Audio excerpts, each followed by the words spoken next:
रामराम मंडळी. श्री राजलक्ष्मी पब्लिकेशनच्या यूट्यूब चॅनलवर आपले स्वागत आहे. म्हैसपालन समस्या आणि समाधान भाग 1. मार्गदर्शक डॉक्टर नितीन मार्कंडेय. पशुपालकांना म्हैस पालन करताना येणाऱ्या समस्या, अडचणी आणि ज्येष्ठ पशुतज्ञ डॉक्टर नितीन मार्कंडेय यांनी दिलेली सहज समजावून सांगितलेली उत्तरे आपल्या ज्ञानात नक्कीच भर घालतील. एकूण 76 प्रश्नांची ही मालिका 7 भागात विभागली आहेत. त्यापैकी या पहिल्या भागात आपण 1 ते 8 प्रश्न व त्यांची उत्तरे समजून घेऊया. हा व्हिडिओ बघण्या अगोदर आपणास एक नम्र विनंती करतो की आपण श्री राजलक्ष्मी पब्लिकेशन या चॅनलला सबस्क्राईब केले नसेल तर जरूर करा. कृपया लाईक करा, शेअर करा आणि इतर ग्रुपवरही पाठवा, जेणेकरून सर्व पशुपालकांपर्यंत हा व्हिडिओ पोहोचेल आणि यापुढेही नवनवीन व्हिडिओ आपल्या पुढे सादर करण्यासाठी आम्हास उत्साह वाढेल. धन्यवाद. लेखक डॉक्टर नितीन मनमोहनराव मार्कंडेय नुकतेच सेवानिवृत्त झालेले असून त्यांनी राज्य शासनाच्या पशुसंवर्धन विभागात पशुधन विकास अधिकारी पदावर अल्पकाळ सेवा केल्यानंतर त्यांनी आपल्या अध्यापकीय आवडीमुळे कृषी विद्यापीठात सन 1988 पासून सहाय्यक प्राध्यापक म्हणून सेवा सुरू केली आणि नंतरच्या 35 वर्षांच्या कालावधीत टप्प्याटप्प्याने परभणीच्या पशुवैद्यक महाविद्यालयात प्राध्यापक या पदापासून महाविद्यालयाच्या सहयोगी अधिष्ठाता आणि प्राचार्य पदाची जबाबदारी गेल्या 4 वर्षापासून सांभाळत आलेत. डॉक्टर मार्कंडेय यांनी प्रजनन या विषयात पदव्युत्तर शिक्षणानंतर अनेक प्रशिक्षणाद्वारे राष्ट्रीय संस्थांमधून तंत्र प्राप्त केले असून या विषयातील त्यांचा प्रक्षेत्रावरील कामाचा अनुभव दैनंदिन असल्यामुळे मिळालेले निष्कर्ष आणि अनुभव त्यांनी प्रकाशात केलेल्या 210 पेक्षा जास्त संशोधन लेखाद्वारे नोंद झाले आहेत. डॉक्टर मार्कंडेय यांनी राज्यात पशुपालक आणि शेतकरी केंद्रस्थानी मानून आपल्या विस्तार शिक्षणाद्वारे भरीव कार्य केले आहे. निरंतर कार्यातून डॉक्टर मार्कंडेय यांच्या पशुवैद्यक सेवा गौरवण्यात आल्या असून त्यात राष्ट्रीय आणि राज्य पातळीवरील अनेक पुरस्कारांचा समावेश आहे. देशी गोवंश या पुस्तकास भारतीय कृषी अनुसंधान परिषदेचा डॉक्टर राजेंद्र प्रसाद कृषी साहित्य पुरस्कार, तर राज्य पातळीवरील वसंतराव नाईक या नावाचे संस्था प्रतिष्ठान राज्य शासनाकडून 4 वेळा पुरस्कार लाभले आहेत. नवी दिल्ली येथील ऋषभश्री जीवनकला मंडळातर्फे ज्ञान विज्ञान, तर ॲग्रोटेकतर्फे कृषी रत्न असे 15हून अधिक पुरस्कार त्यांना आजपर्यंत लाभले आहेत. प्रकाशकाचे मनोगत. सुधारित म्हैस पालन तंत्र अवलंबून आपला व्यवसाय आणखी उत्कृष्टरित्या विकसित करून आर्थिक उन्नती करण्याच्या दृष्टिकोनातून पशुपालकांनी विचारलेल्या प्रश्नांना डॉक्टर नितीन मार्कंडेय यांनीही सहज व अचूक समाधान करण्याचा प्रयत्न या दृकश्राव्य अर्थात ऑडिओ व्हिडिओ यूट्यूब माध्यमाद्वारे केलेला आहे. हा स्तुत्य उपक्रम पूर्णत्वास जाण्यासाठी पशुपालकांनी विचारलेल्या प्रश्नांनाही तितकेच महत्त्व असल्याने सर्व पशुपालकांचे आणि ज्येष्ठ पशुवैद्यक तज्ज्ञ डॉक्टर नितीन मार्कंडेय यांचे आम्ही आभारी आहोत. कारण केवळ त्यांच्याशी झालेल्या या विषयावरील तांत्रिक चर्चेमुळेच हे ज्ञान प्रकाशित करणे शक्य होऊ शकले, ज्यामुळे इतर पशुपालकांनाही या ऑडिओ व्हिडिओचा निश्चितपणे सुधारित म्हैसपालन तंत्र अवगत करण्यासाठी उपयोग आणि मार्गदर्शन होऊ शकेल. आम्ही हाती घेतलेल्या या कार्यात आम्हा सातत्याने सहकार्य करणाऱ्या आमच्या तज्ज्ञ लेखकांचे आणि सर्वच महानुभावांचे तसेच विद्यार्थ्यांचे आम्ही ऋणी आहोत आणि त्यांच्या हितातच आम्ही आमचे हित समजतो. अशाच नवनवीन यूट्यूब दृकश्राव्य अर्थात ऑडिओ व्हिडिओसाठी श्री राजलक्ष्मी पब्लिकेशनला कृपया लाईक करा, शेअर आणि सबस्क्राईब करायला विसरू नका. तसेच आपल्या इतर ग्रुप्समध्ये सुद्धा जरूर पाठवण्यासाठी विनंती.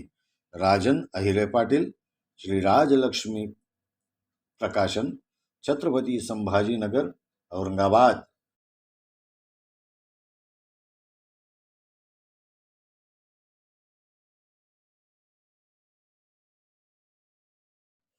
प्रश्न पहिला, म्हैस आणि म्हैसपालन याबद्दल भूमिका आणि संकल्पना स्पष्ट करा.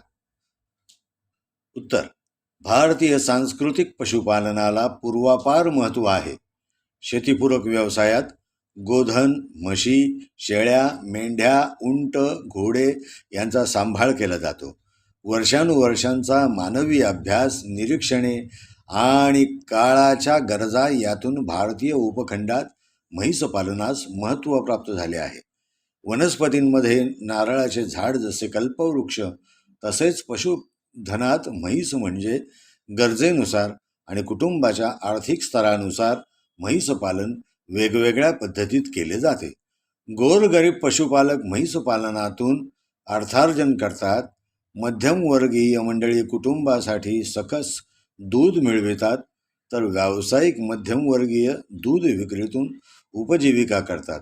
यात पारंपरिक पद्धतीत होणाऱ्या म्हैसपालनाचा वाटा सर्वाधिक आहे.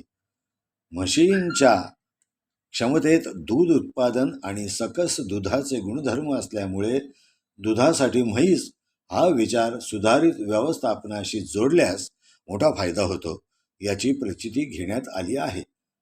मांस निर्यातीस वाव ही जमेची बाजू म्हैस पालनासाठी फायदेशीर ठरते. स्वातंत्र्योत्तर काळात म्हैस संशोधन प्रकल्प, विद्यापीठ स्तरावरील प्रयोग आणि व्यावसायिक कौशल्यातून म्हशींची अनुवांशिक विकास क्षमता वाढविण्याचे प्रयत्न झाले आहेत. सरासरी 2 ते 2.5 हजार लिटर्स दूध उत्पादन प्रतिवेतास असणाऱ्या म्हशी 6,000 ते 7,000 लिटर्स एवढे दूध देऊ शकतात. याचा प्रत्यक्ष अनुभव लाखो जनावरात पडताळण्यात आला आहे. म्हैसपालनात प्रामुख्याने दुधाचा अधिक दर, मांस उत्पादनासाठी अल्प उत्पादक म्हशींचा उपयोग, कमी श्रमात सहज होणारे व्यवस्थापन या चांगल्या क्षमतेच्या बाबी आहेत. तर विकासाच्या कार्यक्रमाची उपलब्धता नसणे, तांत्रिक आणि शास्त्रीय शिफारसींचा अवलंब करण्याचा अभाव, विस्तार शिक्षणाच्या सोयींची कमतरता आणि अशिक्षित ग्रामीण पालकांच्या हातात प्रामुख्याने असणारा म्हैसपालन व्यवसाय या बाबी म्हैसपालनातील कच्चे दुवे आहेत. म्हशीच्या दुधाला आणि दुग्धजन्य पदार्थाला सतत वाढत जाणारी मागणी, निर्यातीसाठी मांस उत्पादनास वाव, उपलब्ध चारा पिकावर म्हैसपालनाचा व्यवसाय आणि धान्य उत्पादनापेक्षा या व्यवसायास असणारे अधिक प्राधान्य या जमेच्या आणि संधीच्या बाबी आहेत. म्हैस हे भारतीय पाळीव प्राण्यांपैकी काळं सोनं असल्यामुळे नामांकित जातीचे पूर्वापार अलिखित पेटंट भारतास असल्यामुळे म्हैसपालनाला विशेष महत्त्व आहे. देशातील सर्व भागात म्हैसपालन होत आहे आणि दूध संकलन म्हशीच्या दुधाचा वाटा निम्म्याहून अधिक आहे. भविष्यातील दुधाची वाढती गरज पूर्ण करण्यासाठी तर दुग्धजन्य पदार्थ निर्यातीसाठी म्हैसपालनाची प्रगती व विकास अपेक्षित आहे. पुत्रादपि प्रियतरं खलु तेन दानं मन्य पशोरपि विवेक विवर्जितस्य दत्ते खलु नु निखिलं खलु येन दुग्धनित्यं ददाति महिषी ससुतापि पश्य. अर्थात विवेक नसलेल्या पशूंना देखील पुत्रापेक्षा दान महत्त्वाचे वाटते. स्वतःची पारडी असूनही म्हैस नेहमी इतरांना दूध देत असते. प्रश्न दुसरा, सहकारी आणि खाजगी दूध व्यवसायात म्हैसपालनाचे स्थान कोणते? उत्तर, दूध व्यवसाय म्हणून म्हैसपालन करताना उद्योजकीय संकल्पनांची जोड आवश्यक असते. ग्रामीण स्तरावर दूध उत्पादनात वाढ करण्याचे प्रयत्न आणि स्थानिक पातळीवर दूध विक्री करणारे म्हैसपालक व्यावसायिक असतातच असे नाही. व्यवसायासाठी आवश्यक असणारा दृष्टिकोन खऱ्या अर्थाने पशुपालकात नीटसा रुजविण्यात आलेला नाही. म्हैसपालनातून मिळणारे दूध सहकारी दूध संस्था किंवा खाजगी स्थानिक विक्रीसाठी वळविण्यात येते. सक्षम असणाऱ्या सहकारी दूध संस्था फारच कमी संख्येत आहेत आणि कोकण, मराठवाडा, विदर्भात त्यांचे स्थान अत्यल्प आहे. सहकारी दूध संघास म्हशीचे दूध देऊन परताव्यासाठी वाट बघाव्या लागणाऱ्या पशुपालकांना सरळ खाजगी रतीप किंवा स्थानिक पातळीवर दूध विक्री परवडते. मात्र पश्चिम महाराष्ट्रातील सहकारी दूध संघ म्हैसपालकांचे हित जपत असल्यामुळे त्यांच्याकडे म्हशीच्या दुधाचे संकलन चांगल्या प्रकारे होते. गुजरात, राजस्थान, उत्तर प्रदेश, आंध्र या राज्यात सहकारी यंत्रणेकडे म्हशीचे दूध वळविले जाते. पारदर्शक आर्थिक व्यवहाराची यंत्रणा खाजगी असो वा सहकारी म्हैसपालनास पूरक ठरते. ओलिताखाली कमी जमीन असतानाही म्हैसपालन करण्याची चिकाटी काही भागात दिसून येते. मात्र त्यासाठी पूरक यंत्रणा महत्त्वाची असते. म्हशीच्या दुधाची मागणी लक्षात घेता खाजगी यंत्रणा आता सरसावल्या असून अर्थात सहकार वगळून त्या यशस्वीपणे म्हैसपालनाला वाव देत आहेत. प्रश्न तिसरा. म्हैसपालन व्यवसायात पडण्यापूर्वी कोणत्या बाबींचा विचार आवश्यक ठरतो? उत्तर. कोणताही व्यवसाय पारंपरिक स्वरूपात आणि अजिबात बदल न करता वर्षानुवर्षे एकाच पद्धतीने करत गेल्यास वाढत जाणाऱ्या महागाईमुळे परवडू शकत नाही. त्यासाठी कल्पक विचारातून आधुनिकता अवलंबणे, तंत्रज्ञान स्वीकारणे, बाजारपेठेतील बदलांबाबत सतर्क असणे आणि उत्पादित मालाला अधिकाधिक किंमत प्राप्त करून घेण्यासाठी प्रयत्न करणे आवश्यक आहे. पशुपालनाच्या व्यवसायात कामे वेळेवरच करावी लागतात. ती टाळून अथवा दुर्लक्षित करून भागत नाहीत. अतिशय कष्टाळू माणूसच पशुपालन व्यवसाय करू शकतो आणि त्याला शरीरश्रमाची सवय लागते. या व्यवसायासाठी कुटुंबातील सर्वच घटकांचे पाठबळ आणि कष्ट आवश्यक असतात. म्हणूनच या व्यवसायात सुट्टी नाहीच. दूध व्यवसायात किती जनावरे ठेवावीत हा प्रश्न नेहमी पडतो. मात्र आपल्याकडे उपलब्ध असलेल्या सोयी, पैसा, अनुभव आणि आपल्या कार्याचा आवाका ठरवून जनावरांची संख्या निश्चित करावी.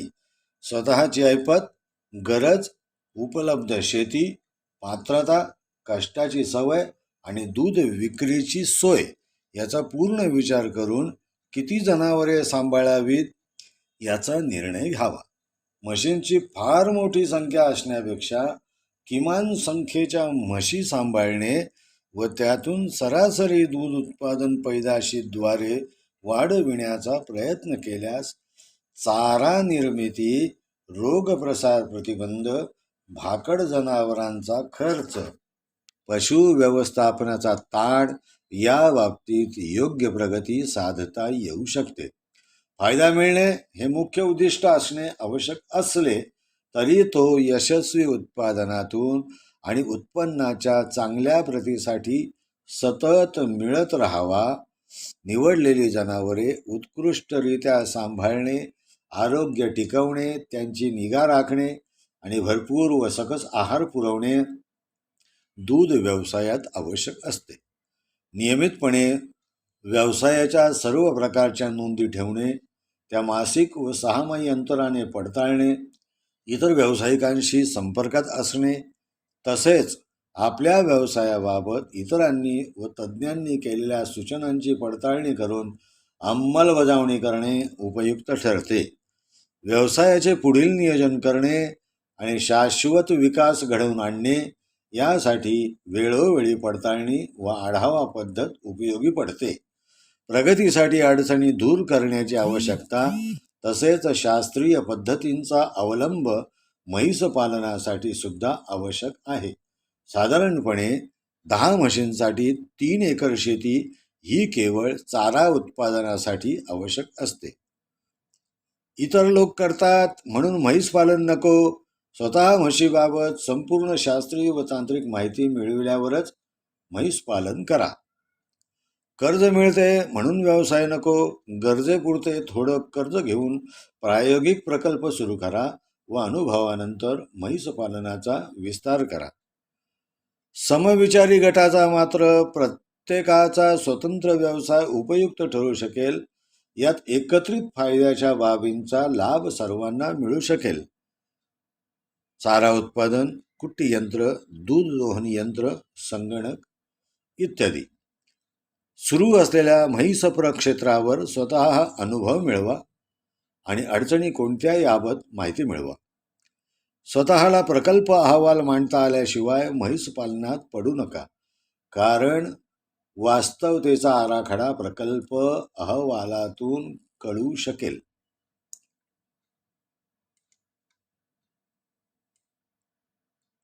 बाजारात चांगले जातिवंत आरोग्यदायी म्हशी मिळत नसतात.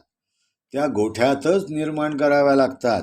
पारंपरिक आणि सुधारित पशुपालन म्हणजे नेमकं काय, याचे उत्तर वाचन, संपर्क, इंटरनेटद्वारे शोधा. प्रश्न चौथा. म्हैस पालन व्यवसाय आणि त्याची पारंपरिकता बदलणे गरजेचे आहे काय? उत्तर. पारंपरिक दृष्टिकोन शिक्षित म्हैस पालकांनी बदलणे गरजेचे आहे. मुळात जंगली म्हशींचे रूपांतर वर्षानुवर्षांच्या मानवी सांभाळातून पाळीव म्हशीत होत असताना त्यांची दूध उत्पादकता मोठ्या प्रमाणात शुद्ध पैदाशीतून वाढवण्यात आली आहे आणि आता केवळ दुधासाठी भारतीय वंशावळीची म्हैस सांभाळली जाते. व्यवसाय सुरू करताना नियोजन आणि उद्देश असणे आवश्यक असते. म्हैस पालन करताना आपले उद्देश कोणते, असा प्रश्न एकही व्यावसायिक स्वतःला विचारत नाही. केवळ पैसा मिळवणे हाच उद्देश. पण पैसा प्रयत्नांशिवाय, प्रगतीशिवाय कसा मिळेल? दरवर्षी उत्पादकतेत 10% वाढ, खर्चात 5% काटकसर, प्रजनन क्षमतेवर नियंत्रण अशा सहज साध्य करण्यासारख्या बाबी फारशा गांभीर्याने घेतल्या जात नाहीत. अत्यंत नामवंत म्हणून जगात ओळखल्या जाणाऱ्या भारतीय वंशावळींच्या म्हशीच्या विकासाबाबत फार मोठ्या प्रमाणावर विचार कधीही झालेला नाही. पशुसंवर्धन कार्यक्रमांतर्गत म्हैस हा विषयच फारच कमी प्रमाणात विचाराधीन राहिला आहे. म्हैस संशोधन आणि विकासाची कोणतीही ठोस योजना नियमितपणे राबविली जात नाही. म्हणून पारंपरिक म्हैस पालन बदलणे गरजेचे ठरते. सुधारित व्यवसायात म्हशींकडून पूर्ण क्षमतेने उत्पादन मिळविले जाते. कास व गर्भाशय सतत कार्यरत ठेवण्यासाठी आरोग्य, आहार व प्रजननात सुधारणा केली जाते. दर 14 महिन्यासवेत अर्थात 10 महिने दूध व 10 महिने गर्भधारणा आणि आयुष्यात किमान 15 वेतांचे लक्ष्य निर्धारित करूनच प्रत्येक म्हैस सांभाळणे हेच यशाचे गमक ठरते. म्हशींचा सगळा फायदा कास व गर्भाशयाकडून मिळतो. या दोन्ही बाबींचे आरोग्य, स्वच्छता, उपचार, प्रतिबंध आवश्यक असतात. स्वच्छ दूध उत्पादन आणि सुलभ प्रजनन यांची सखोल माहिती असणारा आणि तिचा अवलंब करणारा म्हैस पालक लक्षाधीश होऊ शकतो. कास आणि गर्भाशय जास्तीत जास्त उपयोगात आणण्यासाठी आधुनिक तंत्रज्ञानाचा फायदा होऊ शकतो. म्हैस पालनासाठी पशुवैद्यकाची साथ मोलाची ठरू शकते.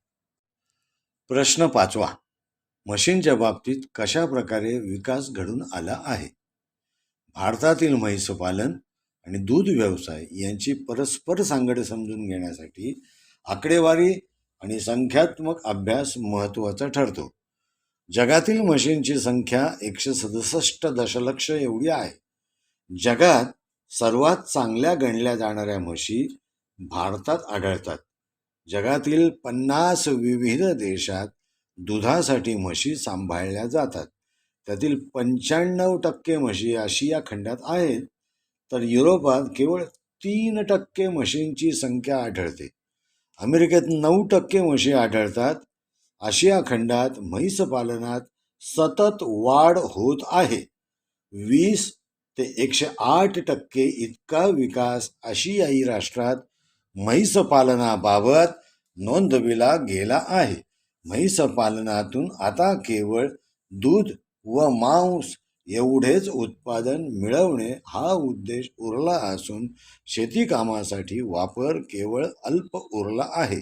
सामान्यपणे 2 ते 3 म्हशी कुटुंबियांच्या आर्थिक सहाय्यासाठी सांभाळल्या जाण्याचे प्रमाण जगभर आढळते.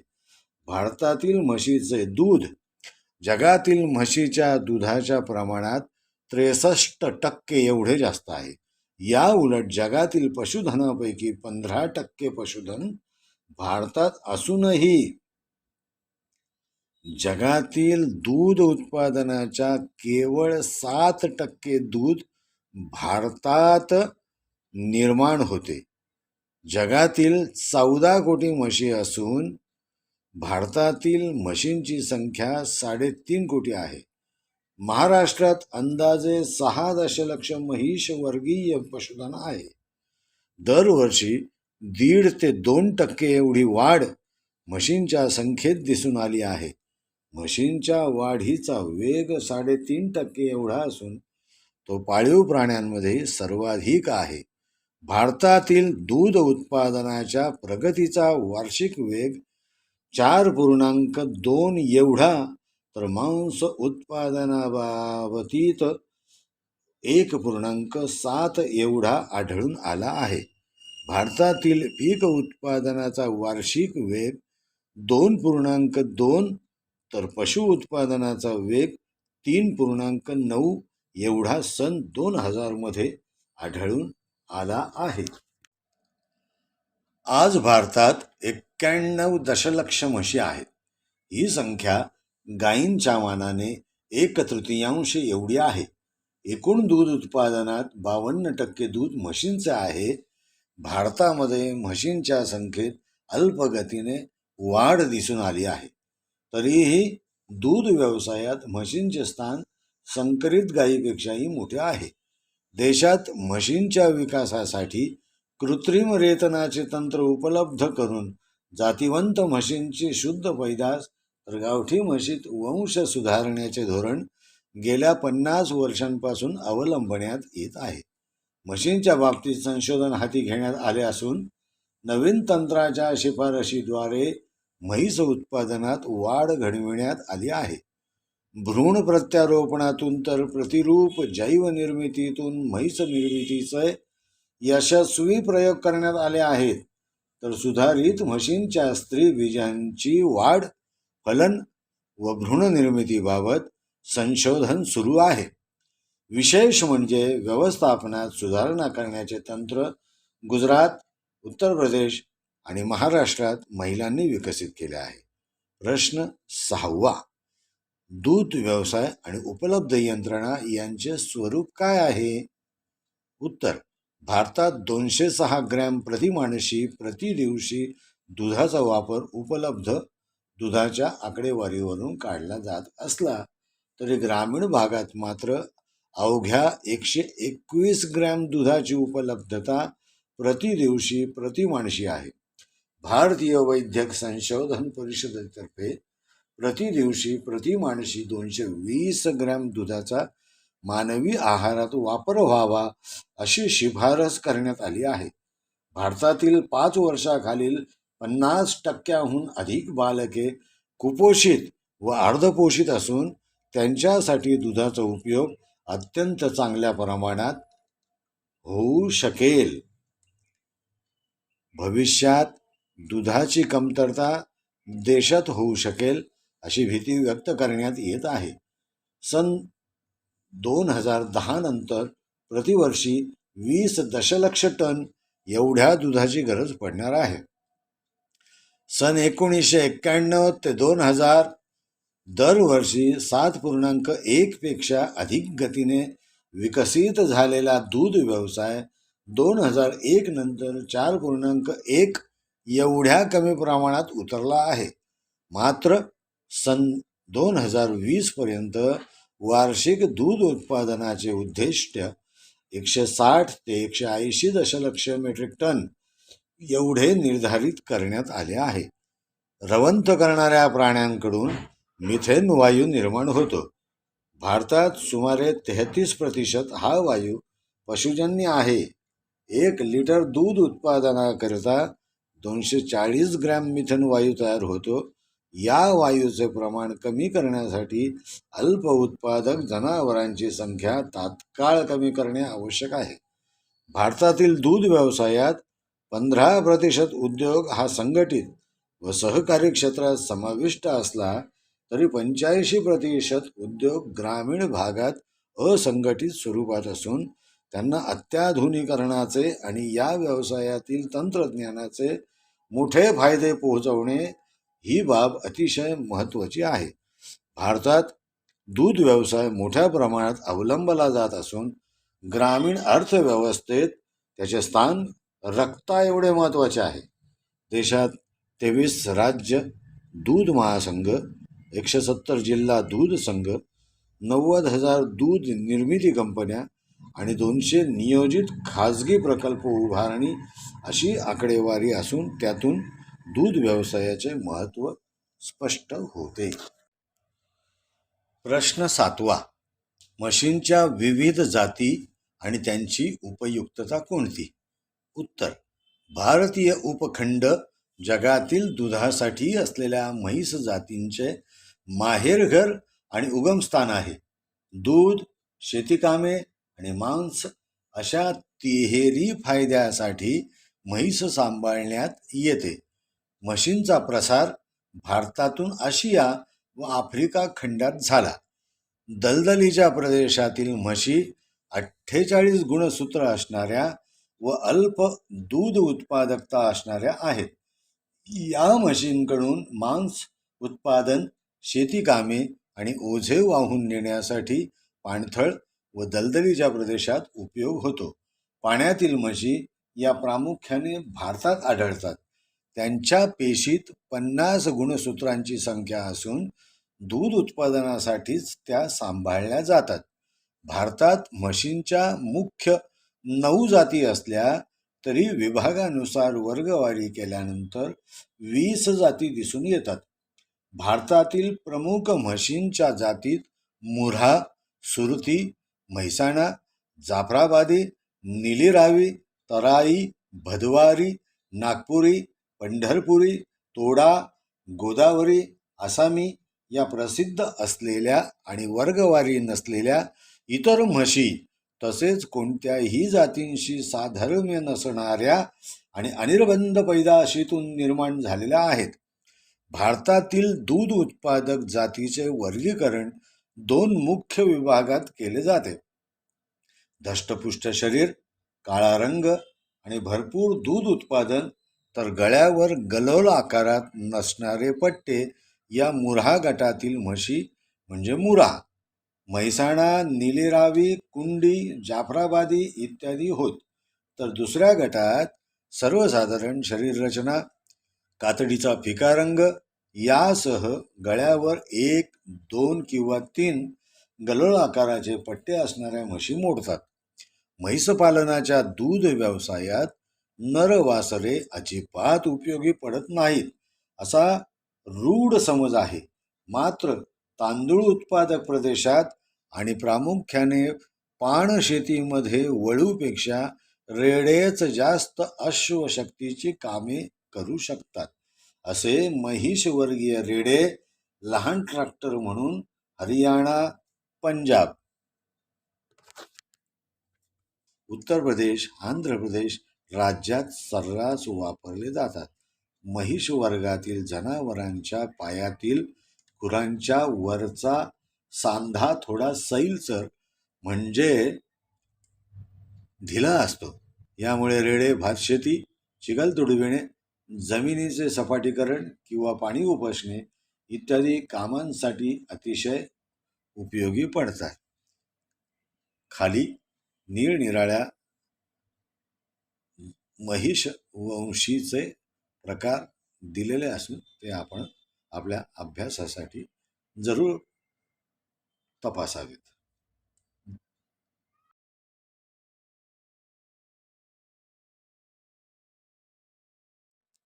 प्रश्न 8वा.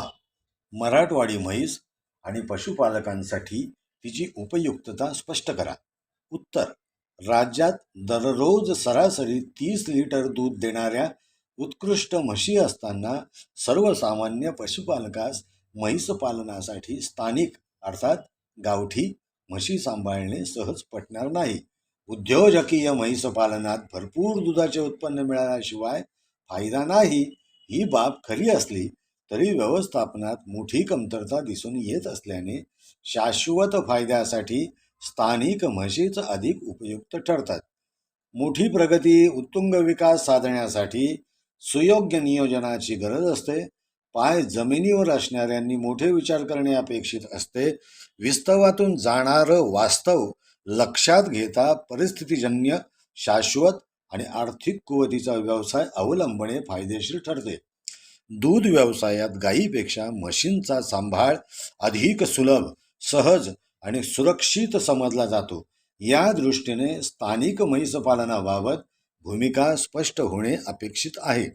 राज्याला सर्वाधिक स्थानिक देशी पशुधन जातींचे भूषण देणाऱ्या मराठवाड्यात गोधनाची देवणी, लाल कंधारी तर म्हैसवर्गीय मराठवाडी जात लाभली आहे. विकासाचा अनुशेष पशुधनाच्या जातींना सुद्धा मराठवाड्यात चिकटला आहे. मूळ मराठवाड्यात उगमस्थान असणाऱ्या या पशुधन जातीच्या संवर्धन आणि विकासासाठी मोठी चळवळ पशुपालक आणि संघटित क्षेत्रात दिसून आलेली नाही. मराठवाडी ही राज्यातील स्थानिक गावठी आणि दुर्लक्षित म्हशींचे प्रातिनिधिक स्वरूप आहे. कारण राज्यात सर्वच भागात मिश्रण वंशावळीच्या अल्प उत्पादक म्हशी आढळतात. कोणत्याही व्यवसायात नियोजनास फार मोठे महत्त्व असते. उद्दिष्ट डोळ्यासमोर असतील, ध्येय ठरवलेलं असेल तर व्यावसायिक यश मिळवणे सोपे जाते. मात्र दुर्लक्षित दृष्टिकोनामुळे मराठवाड्यात प्रतिकूल वातावरणात दिसून येणारी मराठवाडी म्हैस गावठी गावठी म्हणत उपेक्षित राहिली आहे. मराठवाडी म्हशी जोपासणाऱ्या मंडळींचा वर्ग सर्वसामान्य आणि ग्रामीण भागात असल्यामुळे या जातीच्या गुणवैशिष्ट्यांचा मोठा प्रसार होऊ शकला नाही. म्हशींच्या दूध उत्पादक विविध जाती असल्या तरी प्रादेशिक स्तरावर अनेक उपजाती आहेत. अशा उपजाती दुर्लक्षित असल्याने त्या विभागात ग्रामीण स्तरावर सांभाळल्या जातात. मराठवाड्याच्या पठारी पट्ट्यात आणि बालाघाट डोंगर रांगात आपले स्थान बळकट केलेली म्हशींची उपजात म्हणजेच मराठवाडी म्हैस. स्थानिक जात म्हणजे वेगळे काय? अशा जाती विकसित का झाल्या नाहीत? त्यांचा अल्प उत्पादन फायदा कसा पुरणार?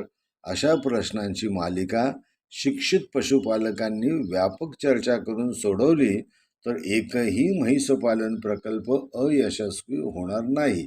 कारण ऐकीव माहितीवर, अल्प प्रशिक्षणात, शून्य प्रात्यक्षिक ज्ञानात सुरू झालेले म्हैसपालन प्रकल्प तोट्यात गेलेले आढळून आले आहेत. आपल्या स्थानिक वातावरणात नैसर्गिक परिस्थितीशी सामना करत काटकपणे तग धरणारी आणि मानवी जीवनाशी सुसंवाद साधलेली पशुधन जात म्हणजे स्थानिक म्हैस जात, अशी ढोबळ व्याख्या मराठवाडी म्हशींसाठी लागू पडते. प्रत्येक पशुधन जात तिच्या उगमस्थानी म्हणजे मूळ स्थानी अतिशय उपयुक्त आढळते.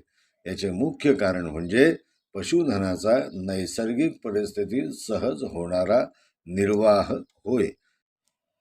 ज्या पशुपालकांनी आपल्या भागातील पशुधन जातींचा जेव्हा शास्त्रीय दृष्टिकोनातून सांभाळ केला त्याच भागातील जाती विकसित झाल्या.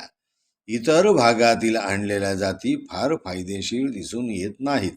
कारण त्या आणताना केवळ दुधाचा विचार केलेला असतो. तर त्यांना लागणारे वातावरण पुरविण्याची मानसिकता रुजलेली नसते. आजही राज्यात हौसेने मोठी खरेदी किंमत देऊन आणलेल्या मुऱ्हा, म्हैसाणा, सुरती म्हशी फार उपयुक्त दिसून येत नाहीत. विकसित म्हणून दिसून येणाऱ्या आणि भरपूर दूध देणाऱ्या म्हशी पिढ्यानपिढ्या गुणवत्ता सुधार, अनुवंश विकास, नियोजित पैदास याच दृष्टीने जोपासल्या गेल्या आहेत. अशी सुधारणा किमान 10 पिढ्यानंतर दिसून येते. स्थानिक म्हशींसाठी गुणवत्ता सुधार योजनेचा विचार केल्यास उत्कृष्ट पिढ्या भविष्यात निश्चित मिळू शकतील. मराठवाडी म्हैस दूध उत्पादनासाठी जरी सर्वसाधारण असली तरी व्यवस्थापन दुय्यम प्रतीच्या आहारावर उपजीविका आणि रोगप्रतिकारक शक्ती या दृष्टीने अत्यंत फायद्याची आहे. बाहेरून आणलेल्या दूध उत्पादक म्हैस जातींसाठी आहारावर मोठा खर्च करावा लागतो. एवढेच नव्हे तर व्यवस्थापन काटेकोरपणे करावे लागते. मानवी स्वभावात एक वेळ पैसा खर्च केला जाईल अशी मानसिकता सहज आढळत असली तरी कष्ट अर्थात गोठ्यातले कुणी करायचे हा प्रश्न नेहमी अनुत्तरितच राहतो. म्हणून हिरवा चारा तयार करून पौष्टिक खाद्य पुरवून म्हशी पोसल्या तरी दररोजचे गोठ्यातील व्यवस्थापन ढिसाळ असल्याने अनेक म्हैस पालकांना मुऱ्हा, म्हैसाणा, जाफराबादी प्रकल्पात तोटाच सहन करावा लागला आहे. स्थानिक म्हैस निकृष्ट चाऱ्यावर उपजीविका भागवते.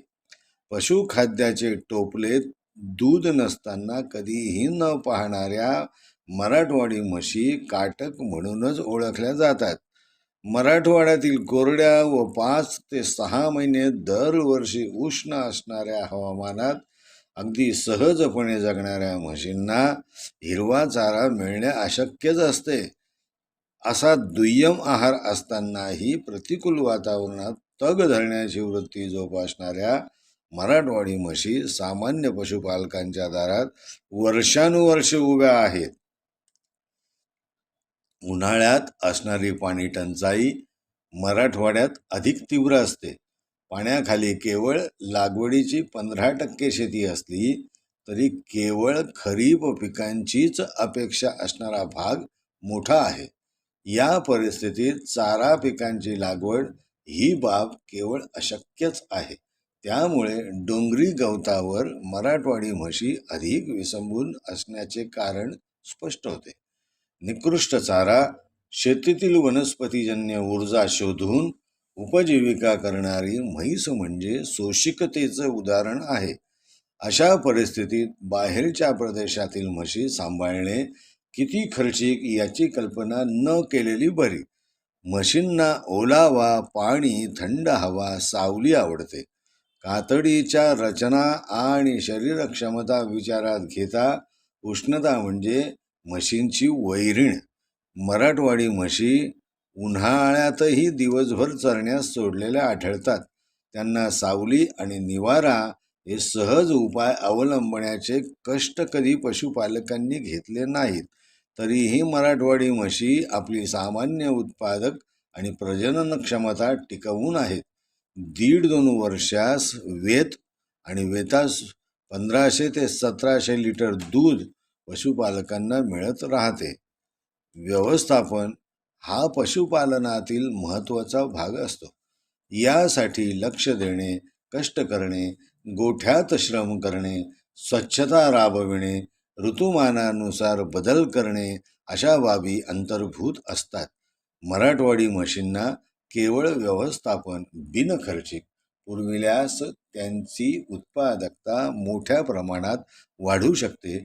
यासाठी ताण कमी करणे, आराम पुरविणे आणि संपूर्ण स्वच्छता एवढ्याच प्रकारे प्रयत्न करता येणे शक्य आहे.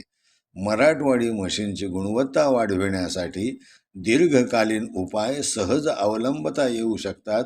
यात पैदाशीचा भाग सर्वाधिक महत्त्वाचा असतो.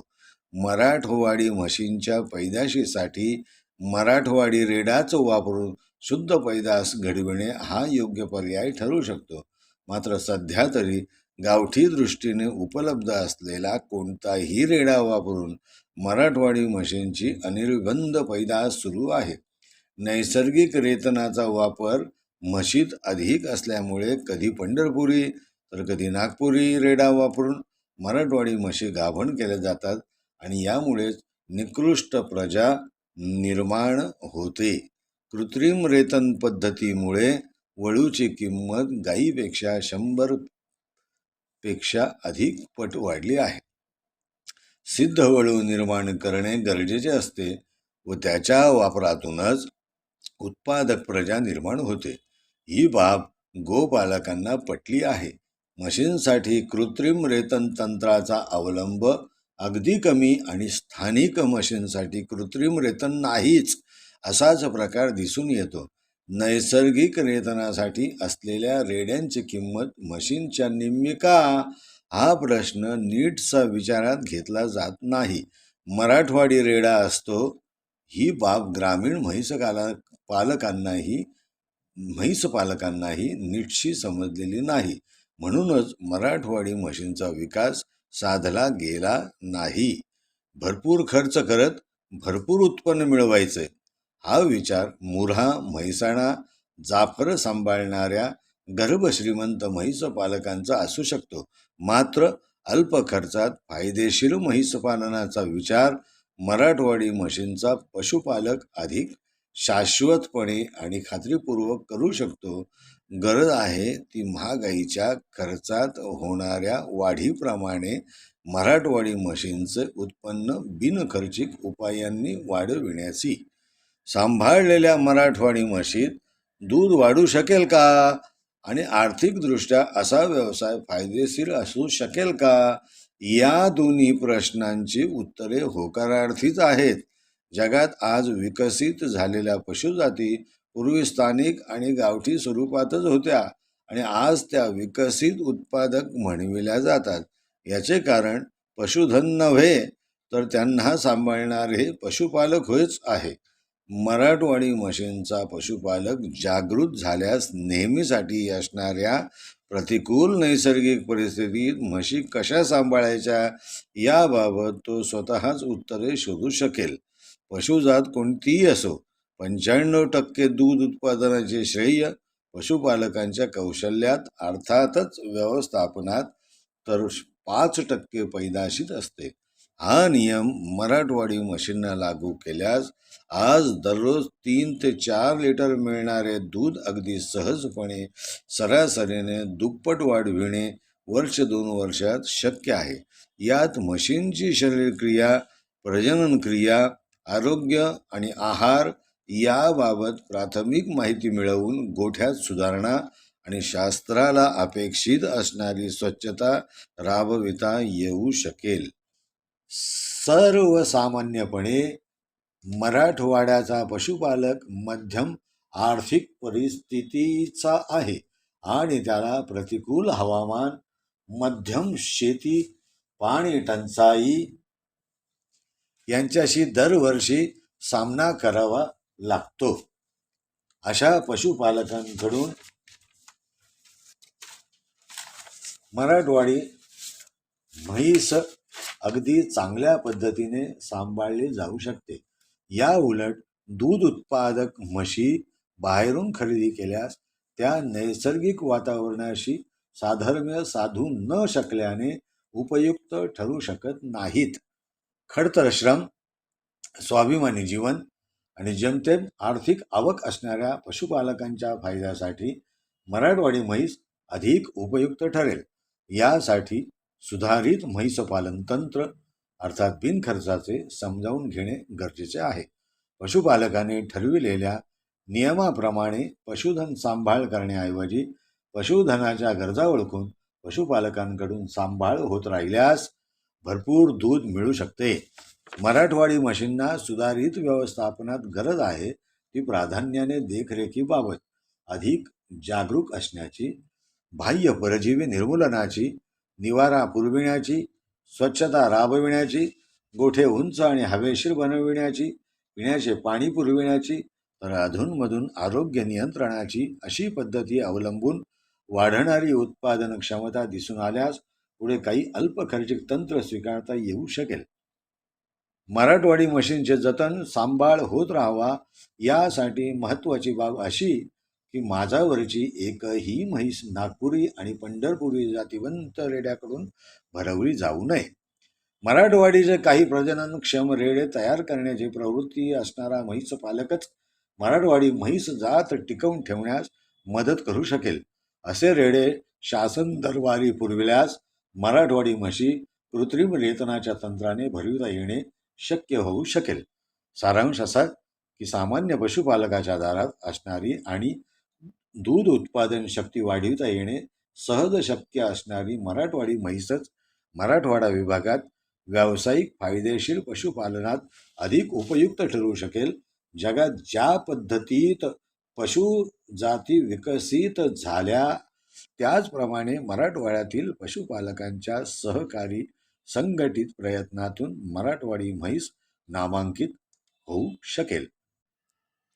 मंडळी, हा पहिला भाग इथे संपतो.